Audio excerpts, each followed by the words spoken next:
Okay, welcome back to the show. We have a very exciting new mini-series that we're launching today, our first episode. If any of you have been following us on social media, you know that we've launched our latest partner collection, a new partner, Carson Kressley. You all know him. He's our most repeated guest on the show.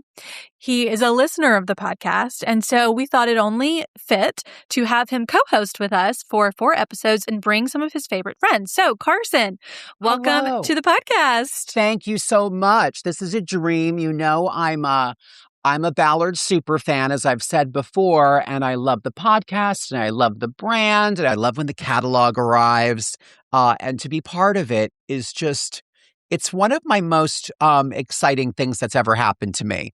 And I've done some exciting things, but I just love this partnership, and I love the pieces, and they're very special to me and personal to me and authentic, and some of my own items from my own home that we've reimagined and some items that we've created just for our friends at Ballard. So I could talk about it all day. I have pictures of my Cisco side table in my wallet already, and I show people at the bus station every morning. Now that I'm doing a collab with you guys, you had the brilliant idea of having me come on and do a little mini-series. And I've always wanted to be in a mini-series. I thought it was going to be on TV, maybe, you know, like a romantic 4-part drama. But I'll take design any day because I love it so much. And we get to talk about my collection. But more importantly, we get to meet some of my stylish friends who owed me podcast engagements because I've done theirs. And, you know, it's people like my longtime friend and design buddy, Thom Filicia from Queer Eye. And of course, we did a show on Bravo called Get a Room with Carson and Thom. He is, you know, such an incredible, amazing designer, a great friend. I've learned so much from him. And I think he might have learned a few things from me. And then we have my good friend, Bobby Flay.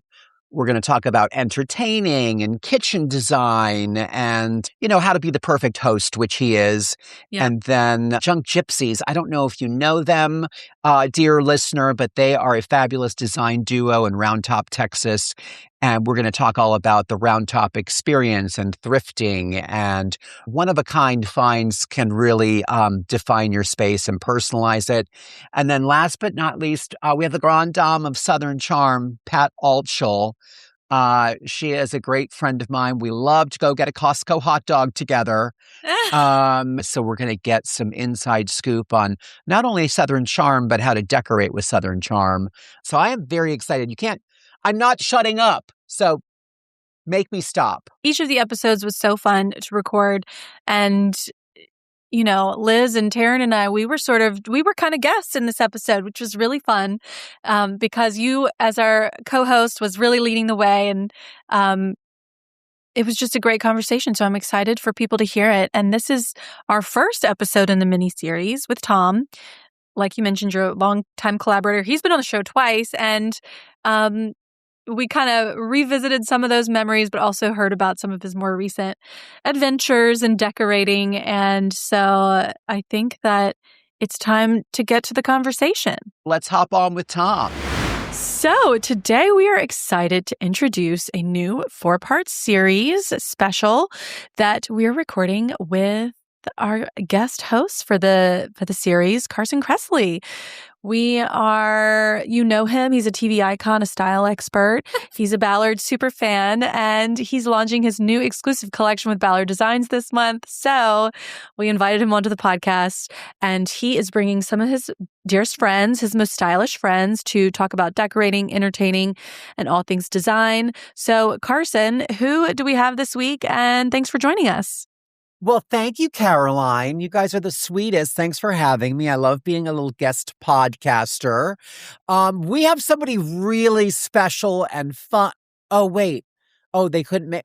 We actually have Thom Filicia today, everybody. Who actually is special and fun.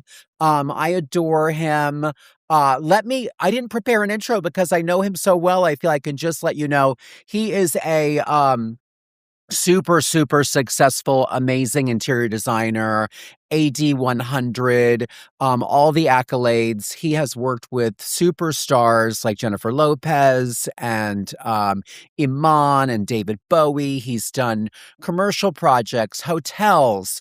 He's an Emmy-winning TV personality for his work on Queer Eye for the Straight Guy. He's had other design shows like Dress My Nest, and also the critically acclaimed Get a Room with Best Carson show Thom. ever. Best show ever.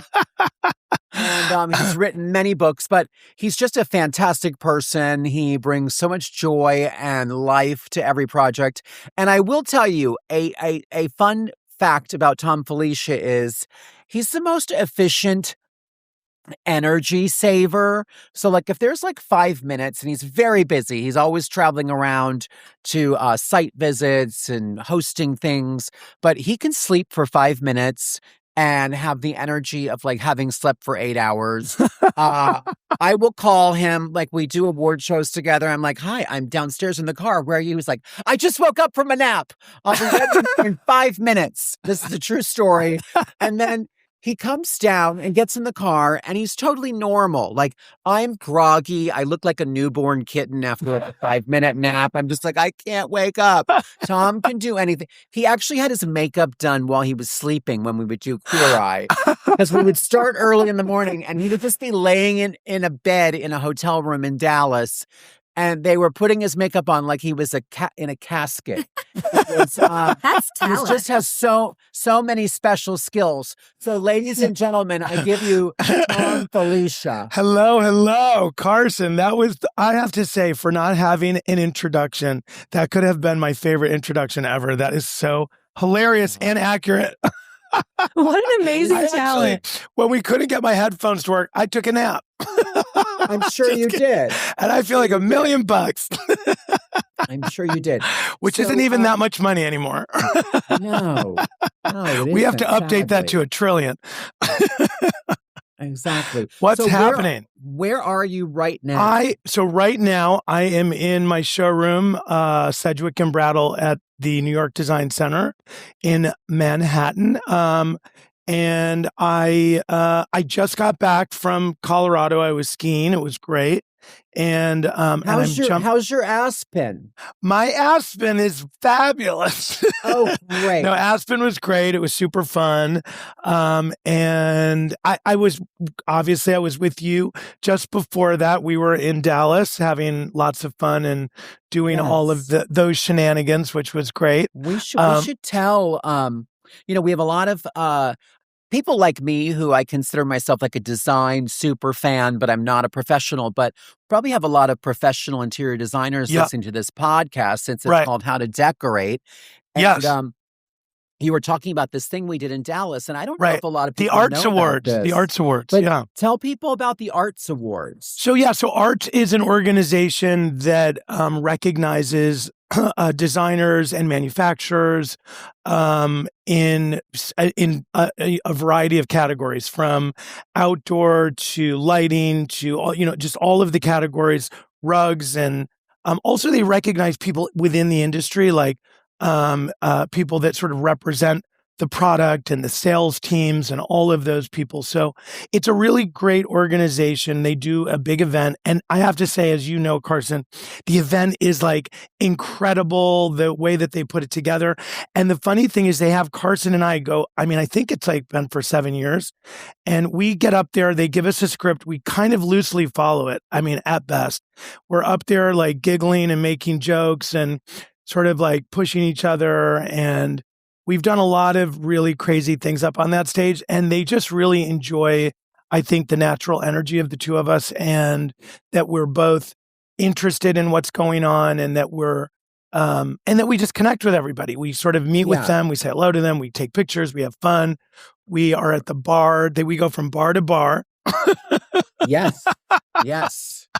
And we might even have a couple of bottles of Chardonnay backstage. We do. We keep hidden bottles of wine around. It's like an Easter egg hunt. It is. I tape quarters to them, and you're like, "Yay!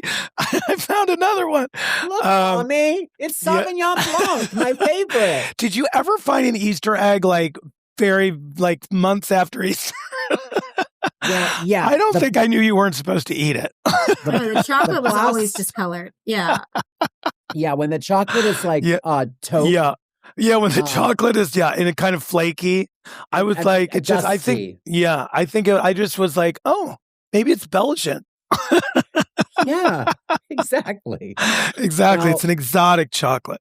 Yeah. Well, the Arts Awards are really fun. Yes. And for any designers who are listening, definitely get involved with your local chapter. They support designers all over the United States. Right. And then they have this fun award and the show, industry as a whole. Yeah. The Emmys for furniture. They have, so they have a category for accent furniture. No, they have a category almost for everything. And I have to say the production quality is, I would say, equal to, any amazing award show that I've been that's televised, right? I mean, it's really well done. It's actually better than a lot of televised award shows. Yeah. We must be biased. So I know. I know you just got back from Aspen. Yes. And, is that your favorite place? And have you ever designed any homes there? I've done a lot in Colorado. I've actually not done one in Aspen. I actually just, as I told you, I was very lucky to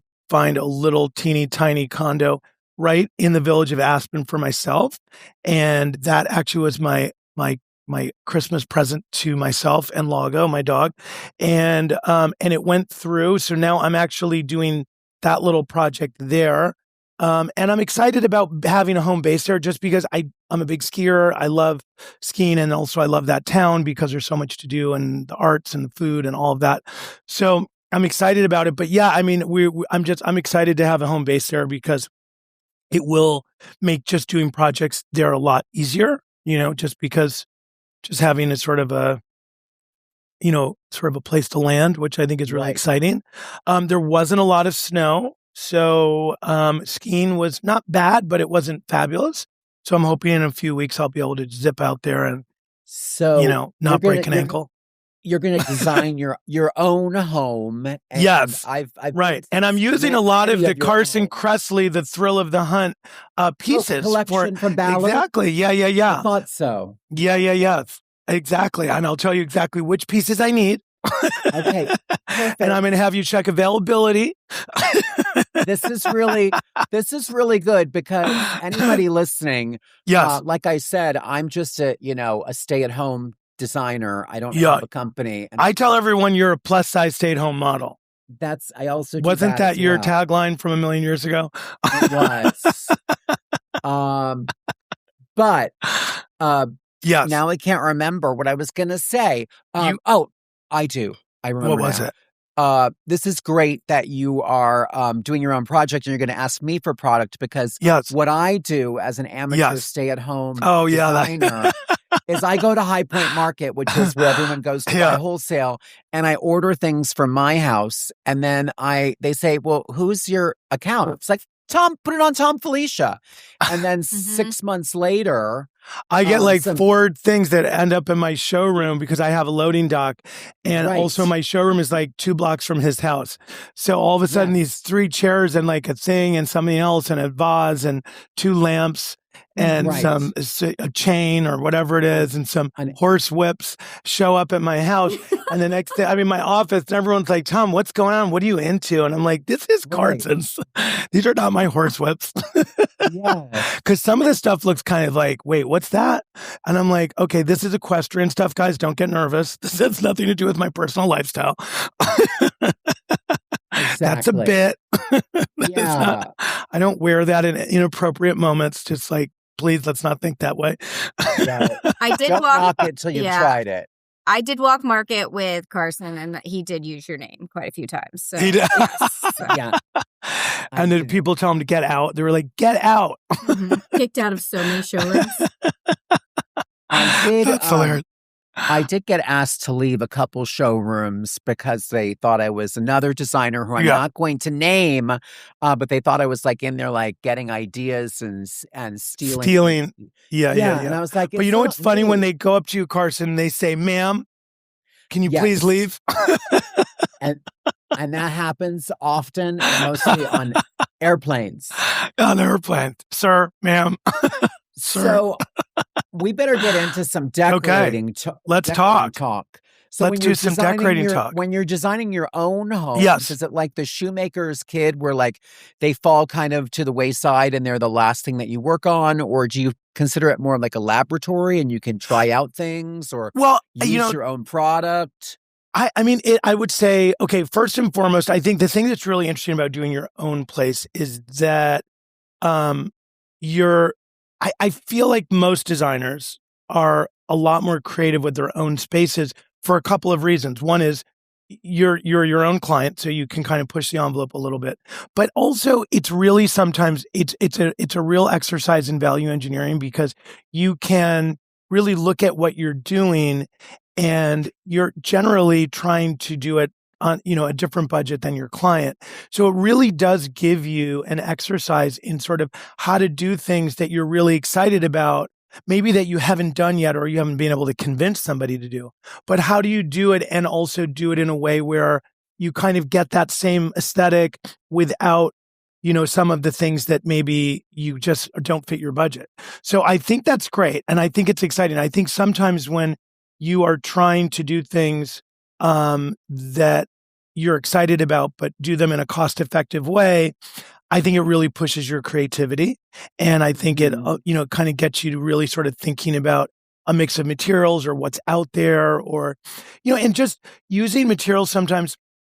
Like what's really great about what I'm doing in Colorado for myself is that I'm also trying to make it incredibly durable so that if I were to lend it to friends or, people are walking around, people like I'm so close to the mountain, which is awesome. So I was in my condo with my ski boots on, like walking my dog and then running across the street for après ski. So it's like, you know what I mean? Like, so I want it to not be something that's really, precious, but I want it to look cool and be interesting and be very comfortable and be very functional and chic, sort of like it needs to kind of tap into all of those things. So I think it's really great when you're doing your own places because it is that sort of laboratory in those ways.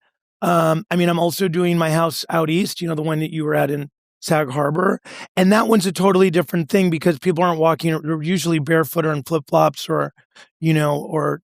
just the only thing I worry about there is really like, dogs and, people falling in the pool. Right. Actually, you falling in the pool. I may have fallen in once. I mean, that's hilarious. But yeah, so each one, I think when you do your own house, which is really what most people really do. And as a designer, I think it's a great way to sort of relate to sort of when you're talking to people that are actually the end user. It's like, so I have products that I sell sometimes to designers, a lot of times to designers, and sometimes to the actual sort of the homeowner or like the person that's like the living in the space. And so I love that I have the ability to communicate kind of as a do-it-yourself kind of person, essentially, as well as a designer, and being able to communicate sort of how to make those ideas come to life and how to what to use around you. And I mean, I think that's what's great about your very attractive, fun, cool, curated collection is that it does look very collected. I think it looks like, they're interesting pieces from your travels that you love and that were inspiring to you. And I think that is ultimately, when you're layering in a space, you're trying to make it look and feel like the people or the person that lives there and sort of tells their story. And I think having access to pieces that actually help you communicate that and that you can be emotionally connected to and have fun with, and whether people are emotionally connected to them because they love you or they love the product or they love both, or it's just something that sort of fits their aesthetic, or it's that missing piece they couldn't find, or it's a great gift to give, or I just think that's sort of that's the fun of design. I think when you get to that layer of it. So doing your own place, I think I love it. I don't know. A lot of designers say it's difficult. I think it's the hardest. I'm so good at telling people what to wear and what to buy and what shoe's going to look great and what kind Well, of I artwork think they that's should why. have and wallpaper. But for myself, I'm just like, Yeah. oh my God, there's too many choices. I'm Right. absolutely paralyzed. Well, That's what's where I interesting? need- That's what a lot of people say that are designing their own homes. They say the same thing. They just say like, I'm paralyzed. I'm not sure what to do. But if they walk into a friend's house, they can sort of assess what their friends are doing and tell you what they like, what they don't like. But then when they get to their own house, they have difficulty sort of expressing. And I think it's just, it's like it's a layer of insecurity. I think it's something that people don't do every day. Like you get up, you get dressed every day. You kind of know your aesthetic. You can pick out a sweater here or a belt there. Like you can find something at a thrift store, whatever. It's like you can literally pull things together, bring it home and go, oh my God, this is amazing. And I can use it here. I can use it there. The minute you start talking about home accessories or tabletop or lamps or lampshades, rugs, people sort of get paralyzed because they feel like it's a decision they're not comfortable with making every day. So they just feel like it's a little bit out of their wheelhouse. And it's funny, I think sometimes even designers do that when they're designing their own house, as we just were talking about. So I think it's something that a lot of people share, and so I think giving people solutions, ideas, and the product to sort of help them make those solutions can be a lot of fun. And then having this conversation about how to solve those, challenges. you touched on something, and this was one of my favorite shows when you did Dress My Nest. Yeah. And that was really the format of that was that you went in, you kind of looked at these people's personal style and looked at their closet and saw the things that they like and the colors they like. Is that something you do with clients as well? Well, it's at a certain level, yes. But I mean, that was a very kind of made for everyone to understand and really participate and see. So the idea was that these were women who had a very distinct sense of style, whether they were like boho chic or whether they were like, like very conservative and kind of business, sort of gal type, or they were just kind of like cool mom, whatever their aesthetic was, they were really good at their personal aesthetic. But when you would go into their house, they were a complete and utter train wreck. They had no idea what they were doing. They just were making mistakes around every corner. They couldn't get it together. They were confused. They were overwhelmed. It was too much. And so the idea of taking something that somebody is really good at, like, for example, taking this out of like sort of the space of Dress My Nest, like if I'm talking to a husband and wife, and the husband is like, I know nothing about design. If I start talking to him about cars, he knows everything in the world about design. So I know that if I relate, like if I say like that sofa is really cool, but it's kind of like a 911, it's like the kind of sofa you might sit in on a weekend, but it's not an everyday sofa. It's not like, you know what I mean? It's not like an Audi all-road. You know what I mean? So like all of a sudden he's like, oh my God, I totally get it. We need an Audi all-road in our family room. And I'm like, yeah, this is the Audi all-road. That's the 911. And so all of a sudden you're speaking the language of, and you're basically giving someone a comfort zone, and you're giving them the opportunity to connect with something that they understand and that they're comfortable with. So it's just understanding your audience, knowing how to like connect with them, making them feel comfortable, making them feel empowered to be a part of the conversation. I mean, Carson, I think you and I are both the kind of people that when we go to a cocktail party or a dinner party, we sit next to somebody and one person on one side is amazing and like super gregarious, and then the other person's floundering.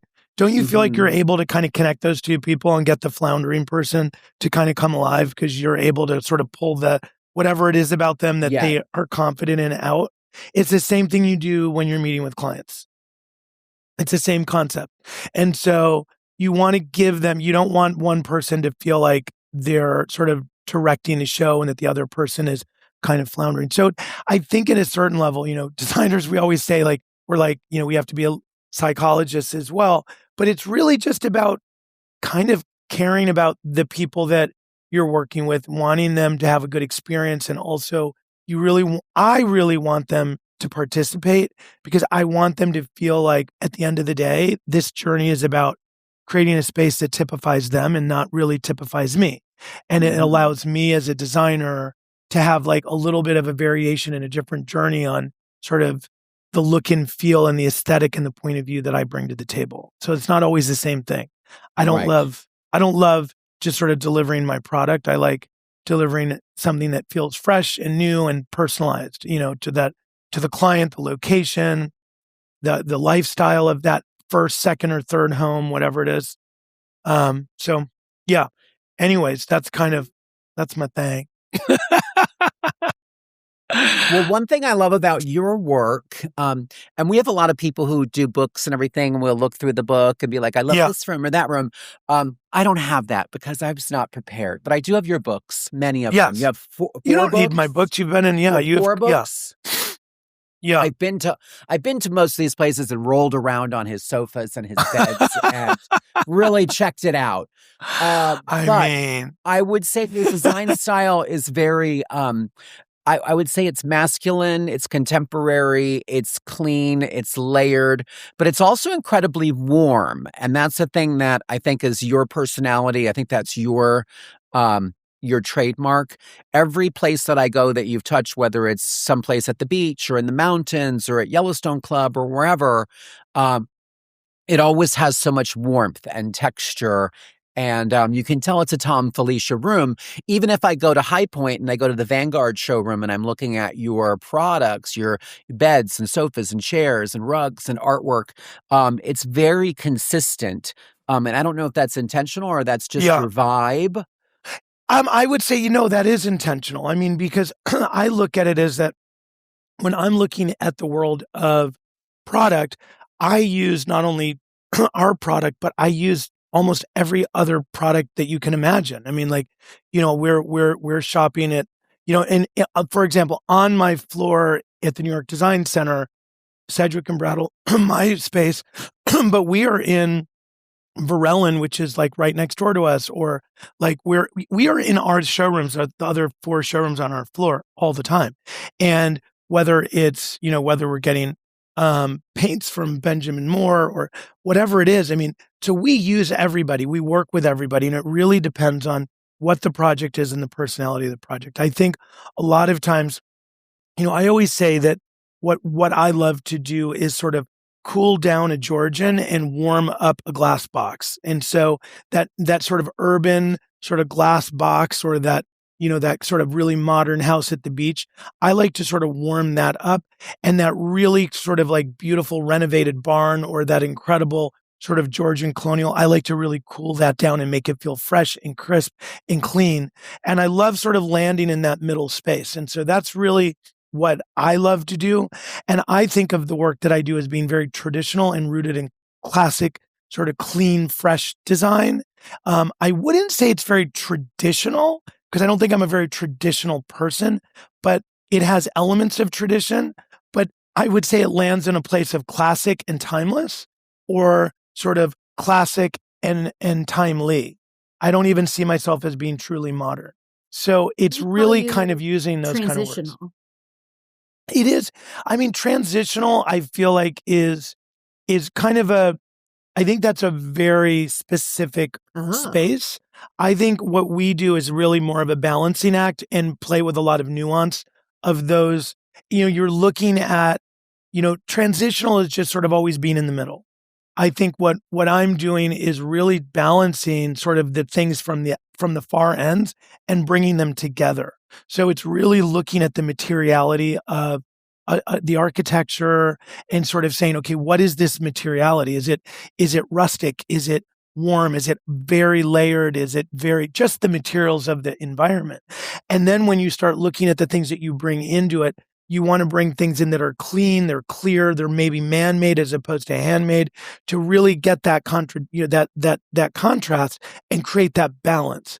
So in a weird way, I much prefer the word balance to transitional, because to me, balance is about sort of working together, whereas transitional to me is just sort of like standing apart and being in the middle.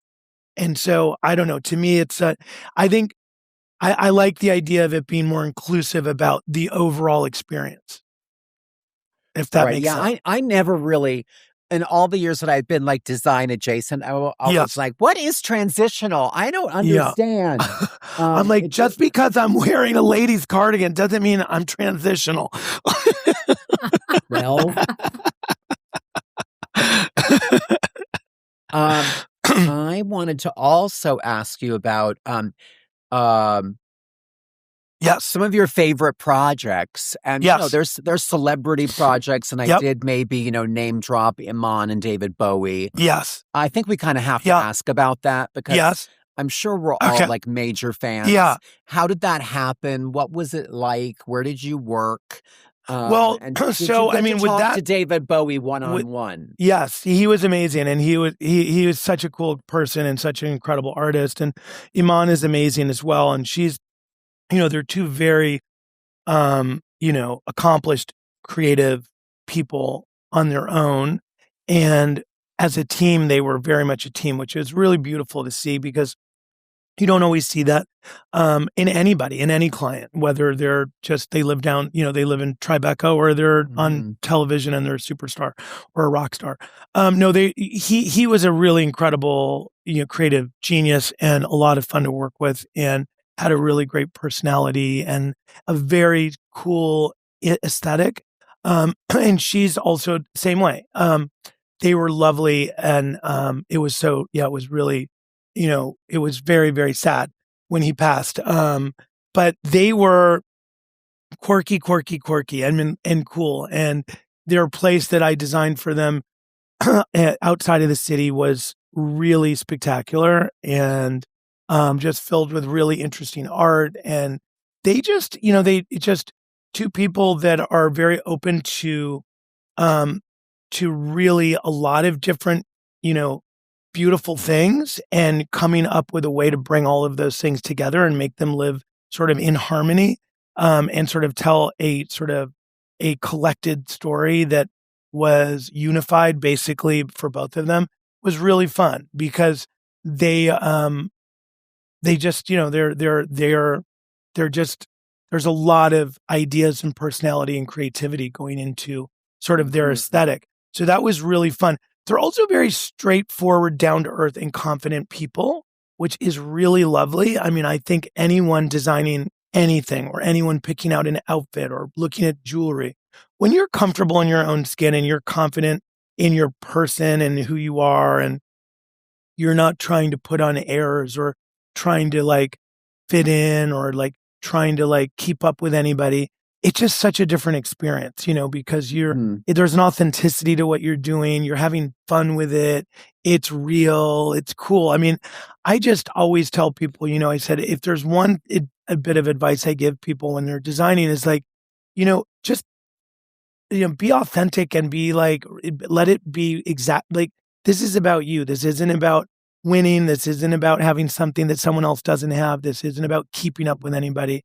This is about creating a space where you feel comfortable and that sort of is creating, it's personalizing your world and just having the luxury to be able to do that, is a wonderful place to be in your life. And so I hope that people, it's always fun to work with people that are comfortable in their skin because the design feels so much more energetic and light and fresh. And it's full of personality, whether it's clean and simple or it's, it's layered to the, to the last layer. It's fun. When you go into someone's environment, and it's unpretentious and cool and fun and interesting. And there's a lot to look at. And it tells your story and they're excited about it and they're connected to everything. It's a very different experience than someone who's like, I know nothing about this. It just looks pretty and it was expensive. It's a different experience. You were talking about before, like relating the language or the decorating process to something the other person speaks. I feel like that's I loved that insight and sort of what you were just saying about having fun.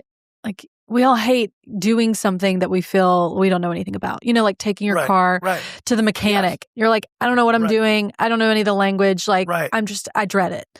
And Right. that's, to your point, like if you are able to, you're helping your client have fun with the experience, Right. so they're going to enjoy Yes. it more because you're like teaching them the language. That just is so smart, and they're gonna be so much happier with the end result because and feel like they're. I mean, and feel like they're actually a part of the journey of what's happening. You know, they're influencing the decisions as well. They're part of the collective. They're part of the conversation. They're moving the narrative forward. And I think when it's done and it's in, you know, sometimes I just think people are more excited about the product, the final like look and feel when they feel like they've had their hand in it. And then I think the same thing is with cooking. I think the same thing is with fashion. I think the same thing is with friendships. I mean, it's the same thing across the board. You know, you want to feel like you're participating. Yeah, you know, it's the old adage, you get back what you put in. And I think if a client is really involved in the creative process and all of the juices are flowing, that's, the ideal flow state that you want to be in, because ultimately you're helping them tell their story, and you're kind of like the translator and the writer of the book and the person who's like getting it printed, like you're enabling them. I always think that, rooms, homes, offices, whatever you're designing should be autobiographical. And I hate the word like tell your story, because that's so cliche now.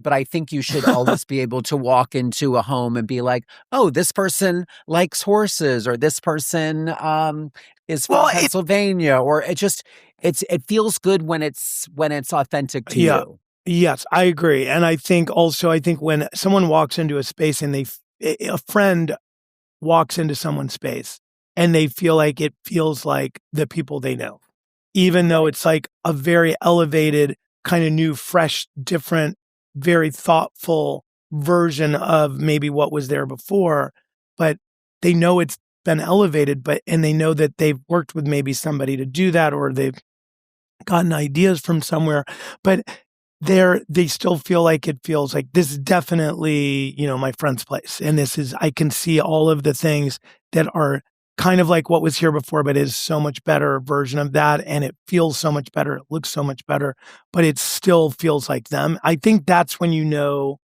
it's a success. Like, I think that's when a space I think as a designer, to me, when people say this looks like this totally is them. This is like their thing. I can like this with the minute I walked in, I was like, oh my God, this is so Sarah and Bill. I think, oh my God, this is so them.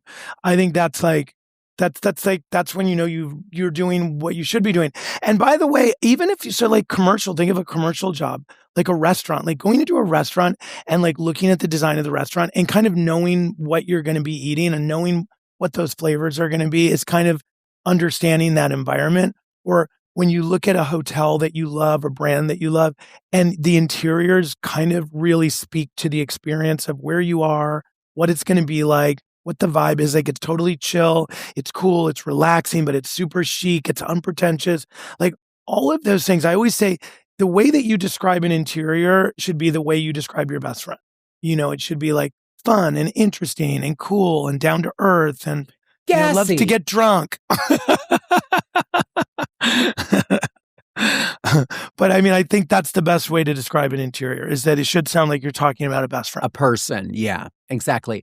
One of the things, and Thom and I, for those of you who are listening who don't know who we are, we did do a design show, many years ago, 25 years ago almost, called Queer Eye for the Straight Guy. Yes. And then we also the did OGs. The OGs. And then more recently, in 2018, I think it was, we did Carson and Thom Get a room with Carson and Thom. I know it sounded so slutty though. Get a room. People were like, "What is that about?" I'm like, "Well, it's about like a room, not like get a room." But like, people were so confused. But I love that show. Whenever anyone finds that show on like I don't know where they're finding it, on YouTube, I guess. But people, it's now streaming in Bulgaria. Oh my God! But people will come up to me in like airports and be like, "Oh my God, I found that show that you and Carson did. Oh my God, that's the funniest show in the world." And I'm like, it really was really funny. Oh, and we had the best time. I tell people all the time, I've made many, many television shows. That was the most fun. Yeah. Now, mind you, like, and we were doing like high end rooms, like a $200,000 living room. That's why which for television was but we were at the same time doing like the little sort of like the little space that was kind of the give back space. And so we were doing kind of both to sort of make that message of, I think the concept really that I was like, let's do real design so people understand the value of things. They understand that this isn't like this. So we're going to give you a $9,000 kitchen. Like, what does that even mean? But so like, you know, and so like I was like we were trying to be at a time when the idea of giving people real information about design and keeping it, you know, sort of authentic to the world of like product and what things cost, but not make it crazy. And then also we were doing the thing that was kind of like approachable and very much a give back. And it was like, we could work with product that was super readily available. And easy to get. So it was kind of we did very high-end rooms, and then we did a brownstone in Brooklyn that was all Ballard. With a psychic. Oh my God, that talked to my mom. Oh my God, remember that? And then I did it. Yeah, Thom would have to do like the fancy ones where you needed to not mess it up. And then I would be like, I'm going to do a psychic parlor. And I did it in all Howard Johnson's colors of like coral and aqua. And Thom's eyeballs were popping out of his head. I'm like, this is going to be great. And it was fun. I loved it. It was great. It was cool. Thom would do like, you know, he would be working for hours and not sleeping and shipping in giant sofas from his showroom. And then I would show up like at the last 10 minutes and like put a white orchid on a coffee table and be like, okay, we're done, everybody. Good job. So I had it easy. But one thing, this is the longest segue ever, but one thing that was really that I learned so much doing that show because I was really kind of like Thom's assistant.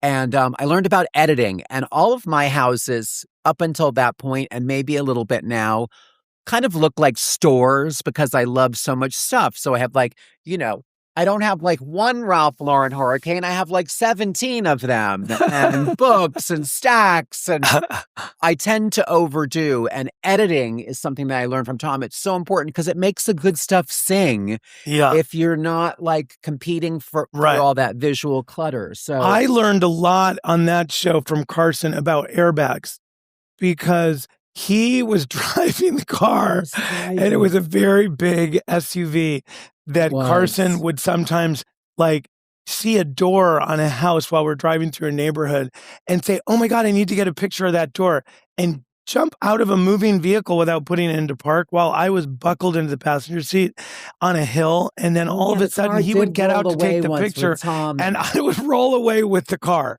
in it. And I was like going, what? And I'm trying to get my leg over the middle console to put my foot on the brake because while I was strapped into the seat and I'm trying to unbuckle my seatbelt to get the car to stop barreling it down this hill.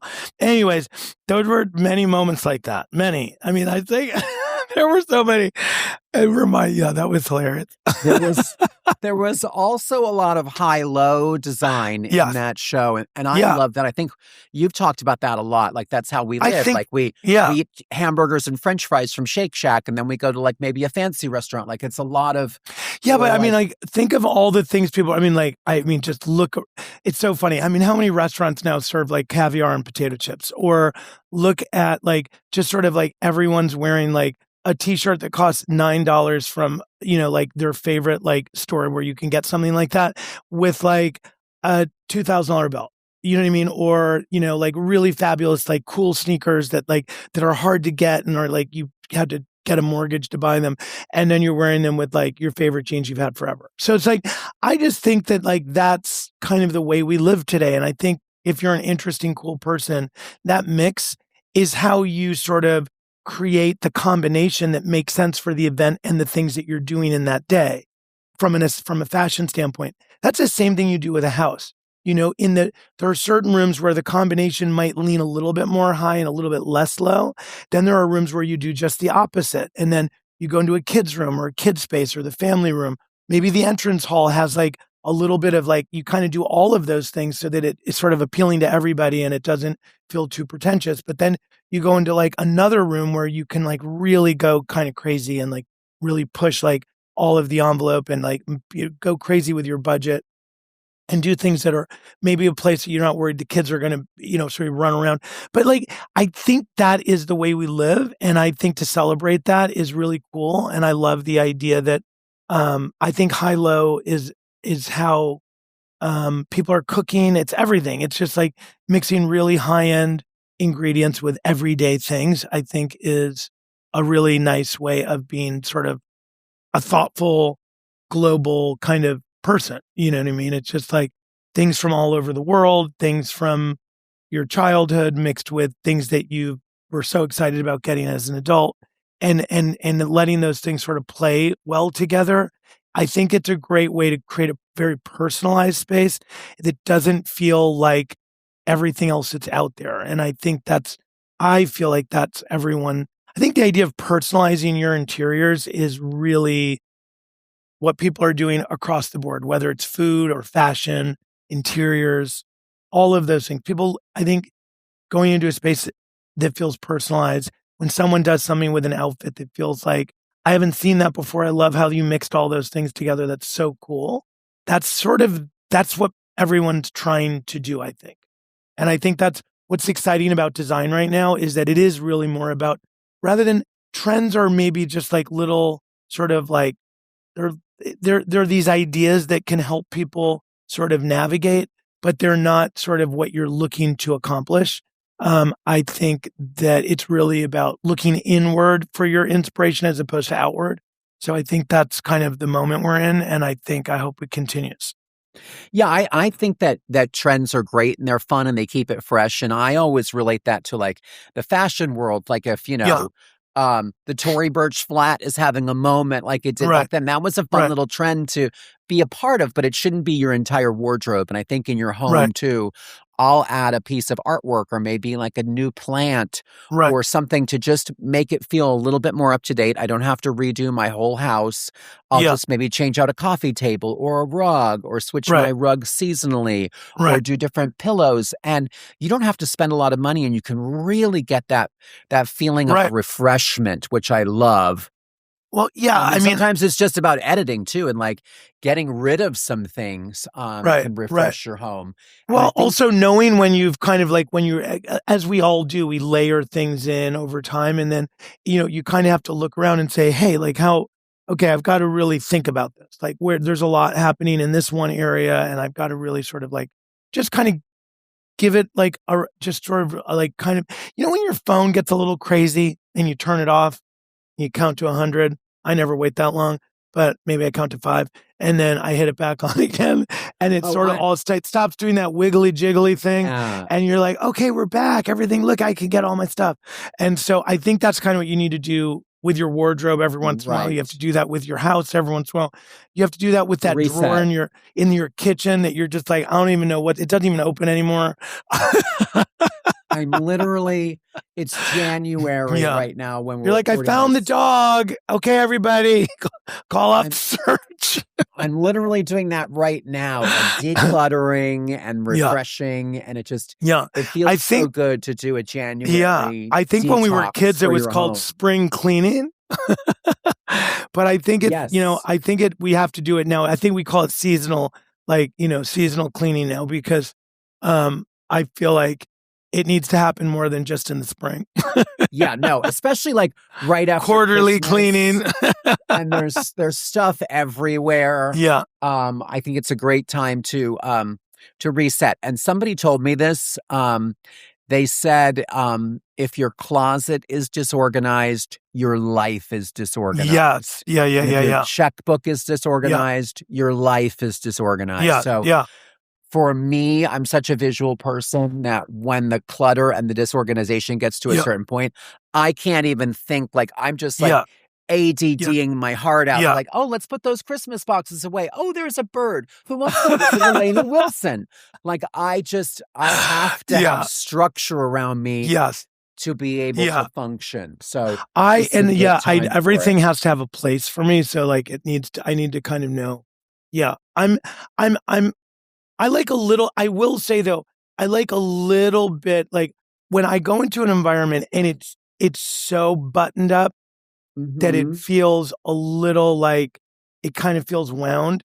That I don't know if I love that. Right. And I would say it's not, maybe not the middle, but like 75%, like, organized is really nice. That 25% or that 10% of freeform is, I think that is what allows people to feel comfortable in a space. Mhm.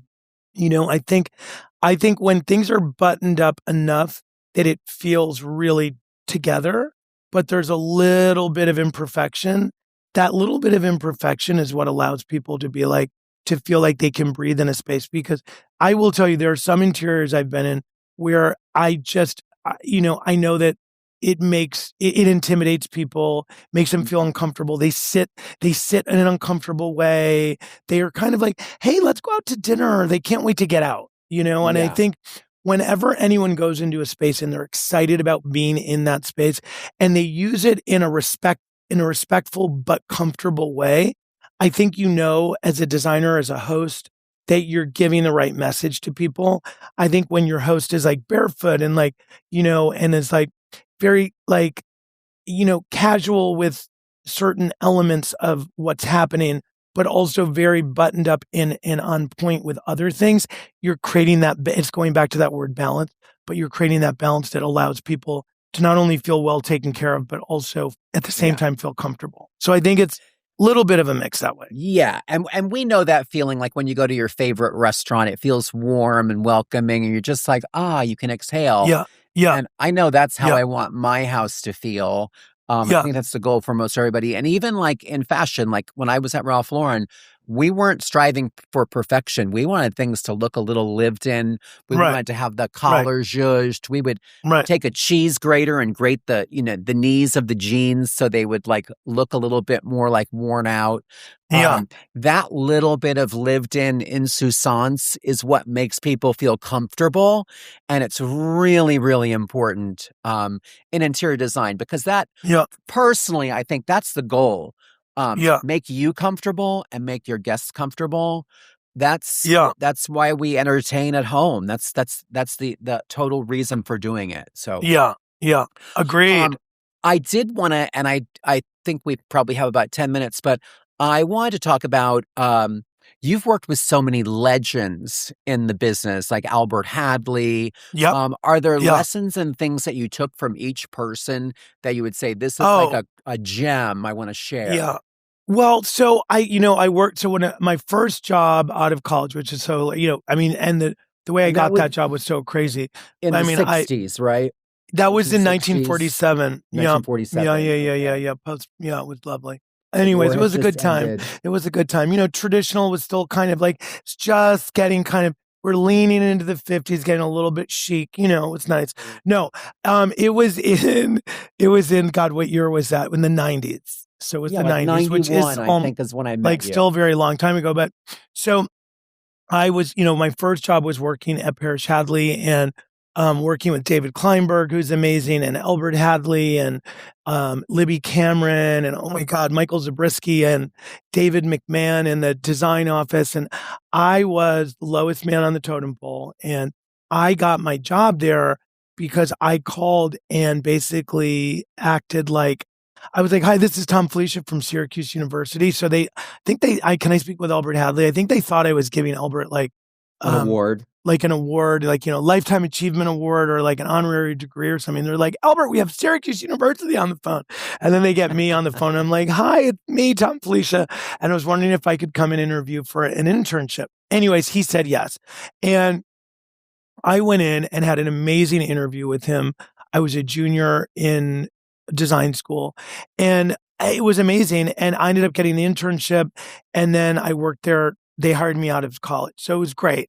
And what I loved about that experience is that I worked in not only the design office, but I also worked in the architecture office. So I was doing, whenever they needed somebody, they had so much going on that like, they were like, we need someone to drop like elevations for like a dining room. I'm like, I'll do it. So I would run and do that in the architecture office. Then I was like shopping for fabrics and like organizing things and going on installs and doing whatever, whatever they needed. But it was so awesome to have that experience. But what Albert Hadley once said to me was like, I loved, and he was so amazing with furniture layouts. And he would always talk about how every room needs a surprise. Like, you can't be predictable. Mm-hmm. There has to be that element of, you didn't expect this. And like what? I have to, like what? Just like the way a room is laid out. Just the way you lay a room out. Like when you're designing, when you're doing furniture layouts, it's just like, there's the sofa and then a pair of chairs and then another pair of chairs in front of the fireplace and then an ottoman in front of and he's like, that's all beautiful. He's like, and it makes sense in the way that the room is laid out. He's like, but you have to have like, just sort of that unusual piece, that furniture, that chair, that extra sort of like sculpture, or that little sort of whatever it is, like another little table that like, or just a pair of like quirky, weird chairs, like pushed up against the fireplace, up the mantle, like just something that you're like, wait, that I've not seen that before. That's fun. That's unusual. That's a little quirky. Just whatever it is. He's just like, you've got to always think about the pieces that sort of give it that sort of unexpected moment. That like surprise is what he would call it.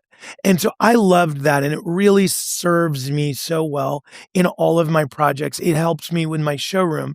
It helps me and it's really a concept. It doesn't have to be a piece of furniture. It's really just a concept. It's like even in a conversation or in a story or in a movie or in anything, that unexpected thing or like, entertaining, like, and everyone's having a wonderful time. And you're like, oh my God, we have to have this after dinner, like sort of like cordial or drink that everyone's like, what is it? I've never had it before. And it's just like a fun thing. And you just like go around and there's like special glasses and you just do this pour and everyone's like, wow, this is so fun. Like those unexpected moments are really fabulous in design, in lifestyle as a whole. I would say in lifestyle as a whole. So I love that I learned that from Albert, and he loved that. And it was that when you look at his work, you'll always see like a little bunny rabbit, like next to like a door, or you'll see like just something quirky and weird that you're like, where the hell did you get that? And it's like, he loves all those moments, and I think that it gives personality. It's a surprise, something to talk about, think about, just fun. So I love that. When I worked for Robert Metzger, he was such a good businessman.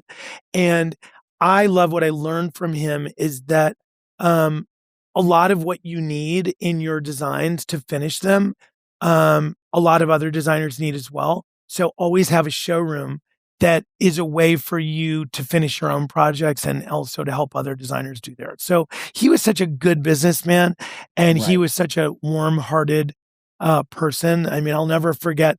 I would go to work some days because I was like 11 when I worked there, and it was crazy. I would like sometimes come in with like having gone home and showered and gone to work, like never even slept. It was like 25 or 7 or whatever. So it was so much fun. But one time I was like, I literally went home and I passed out. And by the time I got into the office at like noon, which I never do. Have you ever known me to ever not be where I had needed to be? No. I'm always like, I am where I need to be. But I was cuckoo bananas as a kid. And I was like 3 hours late for work. And I walk in and he looked at me, he goes, you could have at least called. We were worried sick. And meanwhile, I thought he was going to like fire me and be mad at me. He wasn't. Right. He was mad that they were like worried about me. It's like, anyway, so he was that kind of guy. Alan Tanksley, I worked for him. He was amazing. He really kind of taught me how to how to be organized in an office, because no one ever really taught me that. And he really was like, I helped him sort of set up his whole office and how to be organized in your office, which is probably still not my greatest asset, or my greatest attribute, or thing that I bring to the table. But he was really good at that. And I loved the way he talked. He was very, Alan's an amazing guy.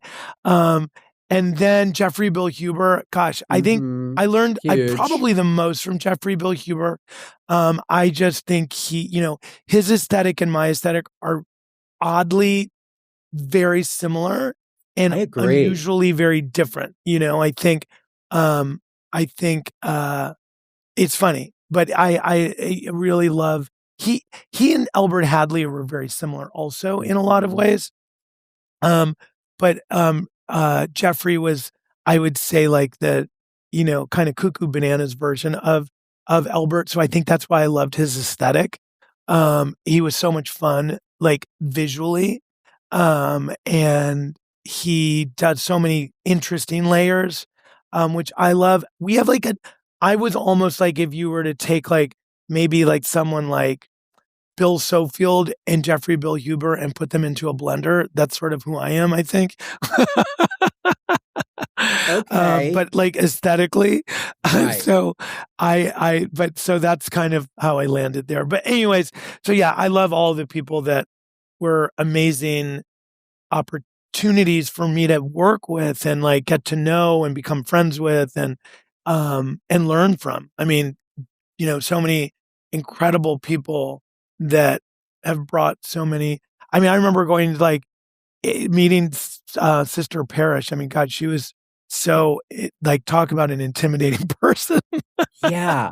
I don't know too much about her, but I think I've seen some foreboding photos. I only met her twice, but she was, yeah. And she was really, I don't think she was working a lot when I was there. She would kind of come in for these little cameos, but I would stay in the Parish-Hadley office like on the weekend and do things and like catch up on stuff. And like, I was helping work on the book and get things organized in like the fabric. They would let me go in. I would just go in and organize the fabric room, which was like just to see all the fabrics. I was so excited, but then to organize them all. And then they were like, I can't believe you did this. I was like, I can't believe I did it either. But it was really fun. So those were really cool. I can't believe it's not taffeta. I can't believe it's not taffeta. Well, now that you're old, yes. What are you telling kids today about design? Like, how do they get their start? What's your mantra? What's your Albert Hadleyism? My Albert Hadleyism is, first I always say like, take what you do seriously, but don't take yourself so seriously. And for the love of God, don't be pretentious, because that is those days I hope in our business are over. But I also talk a lot about internships and the power of, going and working in an office, in a showroom, with a team, if you're interested in it, donate your services, go there and work. I mean, you'll get paid. There's no, I never have ever done that, but I just think like, just go in and say, I will do anything. Like, I want to be here. Mm-hmm. And what you will learn from that and soaking that up is incredible. And it's so important, because knowing what you want to do and knowing what you don't want to do, knowing what works for you, knowing what, doesn't work for you is very important going out into the world and starting your career. There are so many layers to what we do in the design world, from the PR to the design, to the architecture, to the product, to the showrooms, to the magazines, to like the world of like the High Point and all of that. Like, I just think the more you know, the more you understand who you are in this world, the more of an impact you're going to make. Right. So you're going to be more able to do what you do and bring you to the equation. Which is and the most jump important. in and do not think. I just think do as much. If you can do every job, from emptying the waste baskets to drawing the elevations to picking out fabrics and furniture, to if you can do all of those things and know how to write a purchase order or a proposal, or how to describe a piece of furniture that will help someone to understand what it is, I think those are all really important skills. And whenever anyone says like, "Oh, I don't do that," that is not something that I've ever done or I would ever recommend anyone to say. I would say, I've never done that, but I think I can do it, is what I would recommend people say. Right. Jump in, be a part of the solution. We're probably getting close to the end here, but I don't know if Caroline, Liz, or Taryn have questions for you. I've monopolized. I could listen to y'all chat all day. Y'all are just. I thought I was listening to a podcast, not on it. So this is wonderful. This is wonderful. You're welcome for the mini vacation. No, we just call show this up. a staycation. It's so weird that we invited Carson to do this. So weird. We're like, you know what? We're going to need some time in January and February. Thank you. We'll have Carson host the podcast. No, I was actually thinking, hold on. Y'all did your show, Get a Room with Carson and Thom. I think you said 2018, and that's the first time we had you on the show. So we came to your showroom. I don't know if you remember. Yeah, and I do remember. Yes, I do. I remember going into your studio. We were actually at your studio when we did it. We did twice. Both. Yes. Both. Oh, that's right. You're right. We're recording your showroom. I think we did for it in the one in Atlanta. We did too. We did it. We were in Atlanta. Yeah. Y'all were hosting something here. So you were both in town. Yeah. So then we did. That was maybe a year or two later or something. But anyway, no, y'all are always so much fun. So we love to have you both because y'all know each other so well and have such a great repartee. Sure do. Thanks. Well, Thom, tell everybody where they can find you. Mm-hmm. At a bar in your neighborhood. I'm just kidding. No, you probably could. No, I am, so Sedgwick and Brattle, which is SEDGWICK and Brattle, is in the New York Design Center. We are just multi-line showroom.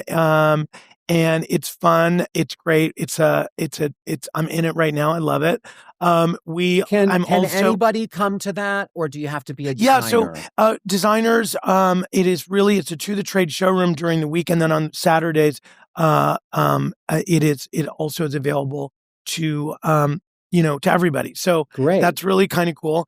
And then also we have people do come in time to time during the week.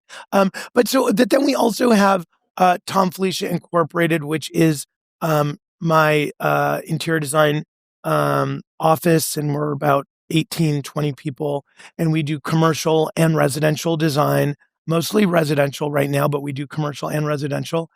We also have a product division, and so we have the Thom Filicia Home Collection, where we have licensed partners in rugs and wall coverings and furniture, textiles, from Kravet to Vanguard to Fazy to to York. We Kravet fabrics, in both indoor and outdoor. I'm looking around. We have Cyan, our accessories. We have lighting with visual comfort. So we have a lot of different licensed partners that we work with and we're designing. So we have a little team that does that as well, which is the Thom Filicia Home Collection. And I don't know. I'm just thinking you can just go to Thom Filicia, THOM, and Filicia with all I's, FILICIA, Thom with an H. And you can go to Portfolio. You can sort of see what we do. And also, or you can go to Amazon and just get one of his books, which really American Beauty is one of Yeah. my favorite design books. Oh, well, thank you. That was my lake house, which is now, that was my... If you get that book today, I mean, you published it in 2012. So I have to imagine you designed it in 2010 or something, right? Yeah, yes. It is as classic and stylish, 25 years or 15 years later. It's crazy. Thank you. Thank you. I'm actually working on a new book right now with Rizzoli, and which is going to be, more of a monograph of sort of what we do, and which I'm excited about. And yeah, I mean, you can go to @Thom Filicia and sort of see what I'm doing on Insta, and that's it. That's sort of me. Lago, There's what are you Lago. doing? He's like, I'm stretching. Well, thank you for joining us. It's always a pleasure. Thank you guys. Yeah, Thanks for having us. This was lots of fun. Well, that's the show, everybody. I want to say a huge thank you to my dear friend Thom Filicia. Taught him everything he knows for joining us today. No, actually, he taught me everything I know. And I just want to say thank you so much, dear friend. If you were inspired by anything we talked about today, literally anything at all, you have to check out my exclusive new collection with Ballard Designs. We've put links to all my favorite pieces right in the show notes. So thanks again, and click away. I'll be here again next week on the How to Decorate podcast with a guest I know you're going to love. It's the Junk Gypsies, Amy and Jolie Sykes from Round Top, Texas.